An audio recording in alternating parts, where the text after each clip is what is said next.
All right, so this unboxing will be a little different than I normally do because, as you might can see from the box, none of the box really says that this is a light bulb security camera except for the sticker. So let's just go ahead and open this on up and check it. Wow, that's way bigger than I anticipated. Okay, dang. So here's our light bulb security camera, and it looks like wow. So with this, you could mount it somewhere else and like hardwire it, I think. Very interesting. I'm gonna have to see exactly what this is, but it looks like you could run wiring here to you know, put this somewhere else if you didn't have a light socket but you wanted one. That's awesome. The other one I did a video on didn't come with this. And we got our screw.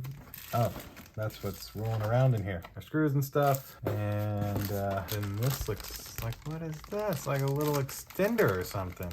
Is this really an it is, I think. What? So this could plug into my light socket, and then I can plug this in here in case. They've thought of everything, because the other light bulb camera did not have anything like this, and that was actually my problem, was I couldn't get the light bulb camera in due to the fixture around my light. So this kind of solves that. Very, very nice. All right, and then guides, and that's it for this box. That doesn't really mention it's a light bulb camera. So we have a little quick start guide here, and then a little user manual here. Very nice. This is pretty dope. Okay, now let's actually look at our camera. So inside of this nice lovely wrap here is our light bulb powered camera. You can see plugs in with a standard light bulb. The bottom here has SD card and a reset button, so you can put your SD card in. We got the mic on the back, and very nice pan, tilt, zoom, all of it. Wow. So very, very cool